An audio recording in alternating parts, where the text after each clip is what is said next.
Yo, what is this? Brushing is not enough. This is why your teeth is turning yellowish or brown. Some of the reasons. And I know a lot of you love tartar removal videos, so there's a small surprise at the end of the video if you watch until the end. Let's start with what is tartar? Tartar is okay, calcified, hardened dental a plaque that is so dental plaque gets hardened, becomes dental tartar on the teeth. Okay, and it becomes very, very sticky and hard and mineralized. And the sad part is that does require professional dental cleaning at the dental office or dental hygienist, or it could be done also by a periodontist. I'm gonna go over some things, how to prevent this, what about teeth staining, and a lot of things will be discussed in this video, okay? Why teeth look yellow or brown, right, in relation to tartar, or why in general. So we're trying to address teeth staining or dental staining. It's because the tooth itself has the tooth enamel has certain pores where the stains stick into these pores, thereby giving that appearance of whatever the stain is, right? Brownish or yellowish, could be other colors as well. Okay, so what about dental tartar? What does it have anything to do with staining? Why do people with dental tartar have even worse stains? Because the dental tartar itself also has a porous surface and the stains stick into these pores as well. So you will see maybe in the thumbnail or in general even when you see dental tartar, you see it stain easily also yellowish or brownish. I have also seen black tartar. Can you believe this? So that dark staining, which was a more rare. I've seen much more yellowish or brownish tartar. Okay, so we'll move on to next. So what are the common sources of stains? We have coffee, tea, certain foods. Now, someone will say, but we saw you drink coffee. I drink coffee. I'm not saying, I'm just telling you it's one of the sources for stains, right? Because some people watch all the videos and live streams, etc. So let's address why brushing alone won't fix it, right? Just addressing the elephant in the room. Well, here's the thing. The brushing itself and the toothpaste helps with, but it's not really that effective at whitening or removing these stains. That would require professional dental whitening. I'm talking about teeth staining, okay? Now, to address dental tartar, we already talked about it. It will require professional cleaning at the dentist or whatever. I say dental professional, okay?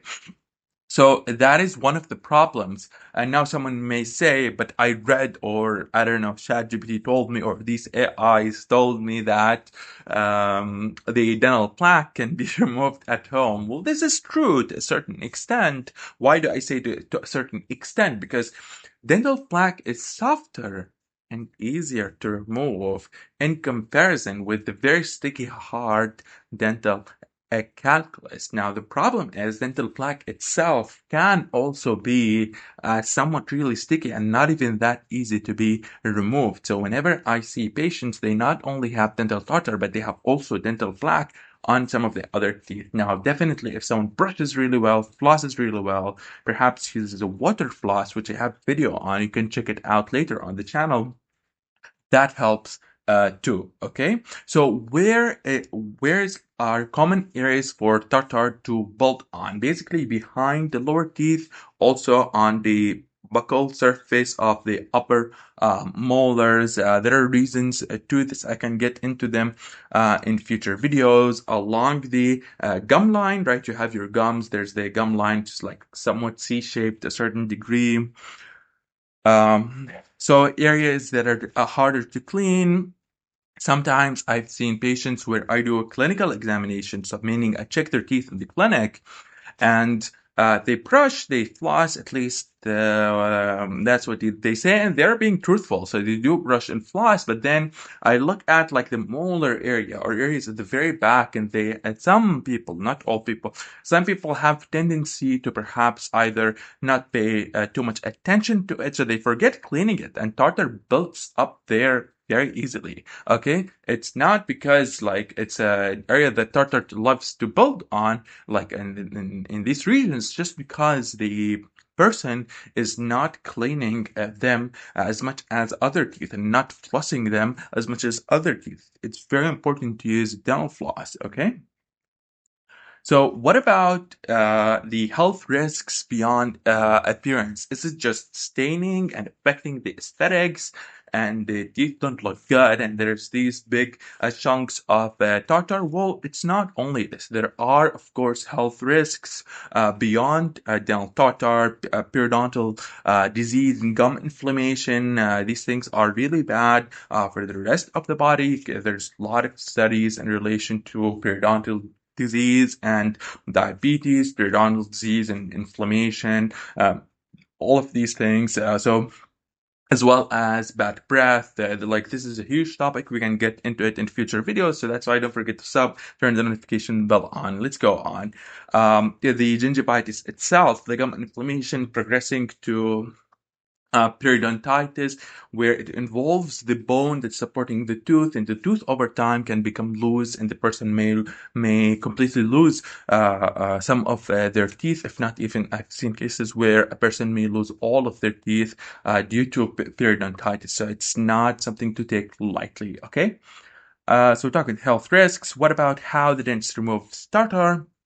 This is where I said there's a surprise for people. I'm gonna try to put a playlist, or you can check out on my channel. There are so many videos where I show you how the dental tartar is being removed. I react to it. I give some more details and context. Like these videos are actually procedural, meaning you see the actual true procedure, but generally speaking, there is scaling and polishing procedure. There's also deep dental cleaning. There are other things like root planning, and some people do gingival curettage. There's a whole host of different procedures, but generally speaking, the most basic one is this scaling and polishing, which a person gets on a routine, regular basis. Some people get it every 3 months. Some people get it every 6 months. So it's different between people, but it's very important to also take care of oral hygiene at home, right? To minimize such things from happening. So we got, and now we got into how dentists remove tartar. So how to slow the tartar built up by having regular checkups with your dentist, but even more importantly, to maintain excellent oral hygiene at home by brushing properly, at least minimum twice a day, by using dental floss. Very, very important. As I said, some people also use a water floss, and these habits, I know it can be difficult at the beginning, but you build them over time and you start to get used to it. Okay, so common myths to call out is that home remedies can remove tartar. Is it true or not? That is not true. Okay, so in order to remove tartar, it's extremely sticky. Need something like professional dental cleaning, where dentists may use something like an ultrasonic scaler or even manual scaling. We have our tools, and I know some people try to buy some gimmicks online. Problem is gimmicks, or maybe some legit tools. I'm not discounting all tools available. The problem is in the clinic, the tools go through a sterilization protocol, and we maintain very high hygiene standards, or at least I do, for the equipment and tools that are being used. Okay. So tartar is preventable, but it's not treatable in general at home, meaning people are not removing tartar at home. They will need to visit the dentist. I don't know if in the future some things, innovation solutions come to help. Dr. Mo Dentist was with you. Don't forget to like, share this video, write a comment. Tell me what you think in the comment section. Goodbye.